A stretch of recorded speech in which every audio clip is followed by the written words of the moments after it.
Hello ပရိသတ်ကြီးအားလုံးမင်္ဂလာပါကျွန်တော်ရဲ့ MU Snack Channel မှာအားလုံးကိုပြန်လည်ကြိုဆိုလိုက်ပါတယ်ဒီဘက်မှာတော့ Antonio Semenyo နဲ့ Manchester United တို့ရဲ့ဇန်နဝါရီအပြောင်းရွှေ့ဈေးကွက်မှာဖြစ်နိုင်တယ်ဘယ်လောက်ရှိလဲကျွန်တော်သုံးသပ်ကြရအောင်ဗျာဒီနေ့ Manchester United နဲ့ပတ်သက်ပြီးအရန်စိတ်ဝင်စားစရာကောင်းတဲ့ကစားသမားတစ်ယောက်ကတော့ Antonio Semenyo ပဲဖြစ်ပါတယ်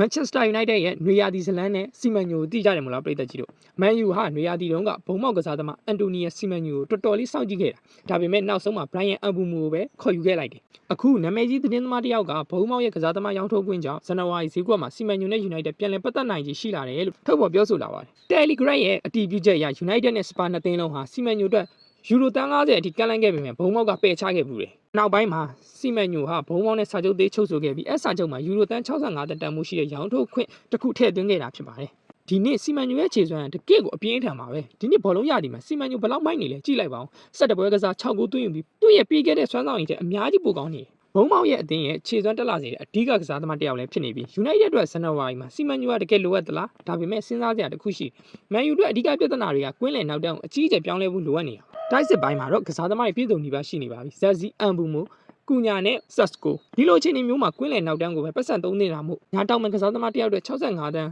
သုံးမှုကမလိုအပ်သေးဘူးလို့မြင်ပါတယ်ဝင်းဘက်ဖြစ်သုံးမလားဆိုတဲ့ကောလောဟာလာတွေဘလုံးပရိသတ်ကြားမှာစကားတစ်ခုက Manchester United နီးပြ Amorim System ကိုပြောပြီးအာမတ်ညာတောင်မဲ့ခံစစ် Semenyo ဖေတောင်မဲ့ခံစစ်အဖြစ်သုံးနိုင်မလားဆိုတာဆွေးနွေးနေကြပါတယ်ဒါပေမဲ့လက်တွေ့ကျကျစဉ်းစားကြည့်ရင် Semenyo လို့တောင်မဲ့တိုက်စစ်မှာအရေးချင်းအပြည့်ရှိတဲ့ကစားသမားခံစစ်နေရဝင်းဘက်မှာတွတ်ထားဘူးကမတင်တော့ပါဘူးယူရို65တန်းတော့ပေးရမယ်ကစားသမားတစ်ယောက်ကိုတိုက်စစ်မှုမဟုတ်ပဲနောက်တန်းတွတ်ထည့်တာဘလို့မှအဓိပ္ပာယ်မရှိပါဘူးယူရို65တန်းတန်မိုးရှိတာတန်လားလက်ရှိဘောလုံးဈေးပေါက်ဈေးအရ Semenyo ဟာတကယ်တန်မိုးက65တန်းထက်ပိုနိုင်ပါတယ်ဒါပေမဲ့ Man U အနေနဲ့တိုက်စစ်အတွက်ကိုယူရိုတန်း200ကျော်သုံးထားပြီးသားဖြစ်နေတော့ဇန်နဝါရီမှာရလာမယ်ဘာချက်ကိုကွင်းလယ်ခံစစ်ဒါမှမဟုတ်နောက်ကလူနေရာတွေကိုပဲဦးစားပေးတင်ပါတယ်လို့ကျွန်တော်မြင်ပါတယ်နွေရာသီမှာဘာတွေဖြစ်လာမလဲနွေရာသီရောက်ရင်ဒီ realist gas ကတန်း60ဒါမှမဟုတ်ပို့ပြီးတော့လျော့သွားနိုင်တယ်စပါးတို့လည်းပြန်ပြီးဝင်ရောက်လာဖို့အခွင့်အရေးများတယ် Man U ကတော့သူတို့ရဲ့ကွင်းလယ်ဦးစားပေးအစီအစဉ်မပြောင်းလဲသူတွေ Semenyo အသေးအံလိုက်နေဖို့မလိုဘူးလို့ပဲသုံးသပ်ရမှာပါ